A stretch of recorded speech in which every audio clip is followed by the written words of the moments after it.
what's up? I'm Robert. It's been a little bit since I put out a video, but I'm feeling a little inspired right now. I just had a client, and so I thought I would talk a little bit about what this client is dealing with. This will be a short and sweet, hopefully, little video, and maybe I'll continue to be inspired and start pumping out short little videos. Who knows? We will see. But yeah, this client is, like a lot of people, dealing with many things, but tonight she was talking about how this week several things came up for her, and she noticed she was able to start responding in difficult and challenging situations instead of reacting as she maybe used to in similar ways that she used to.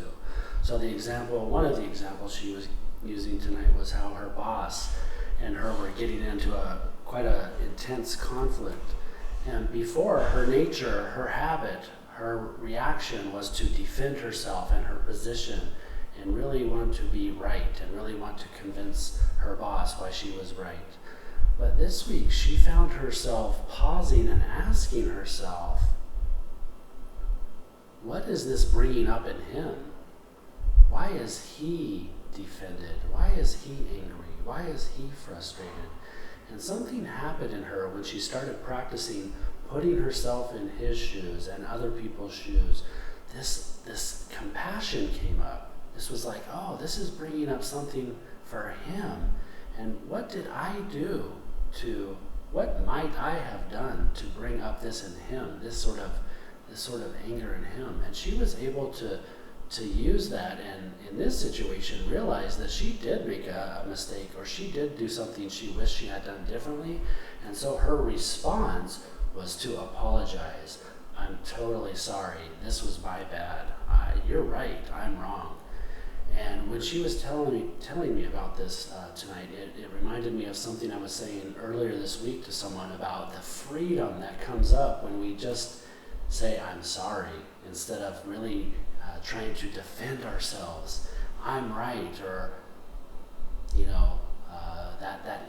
that ego that's part of us that really wants to be right and really wants to be really acknowledged, I think. But there's such freedom when we just surrender to, you know what, I'm sorry. I'm sorry. I wish I would have done something differently. I'll work on that. Next time I will do something different. That's my fault. And do you notice just the difference in the highly defended and the apologetic, the sincere? You know what? I'm sorry. There's such a freedom in that surrender. And for her, she was able to do it by practicing compassion and putting herself in other people's shoes. For a lot of us, it's take a breath in that moment. When the boss and when the argument is beginning with someone, we do some breath work. And she may have done that. But instead of the breath work and pausing in order to respond instead of react, she was practicing what this must be like for him. And that worked for her. And not only in this example, but she gave a couple of other examples as well. So I think that's pretty cool, that compassion practice, that putting ourselves in another person's shoes, and even more than that, that freedom that comes with apologizing. And it's just like, it feels so good. I'm sorry, I made a mistake. That feels so much better than no, I'm right. So I hope this is maybe useful for someone. I thought I would share it. I was pretty proud of her. I hope she's proud of herself. And I think that's a good little tool, not only for her, but maybe for other people out there too. Thanks for listening. See you next time.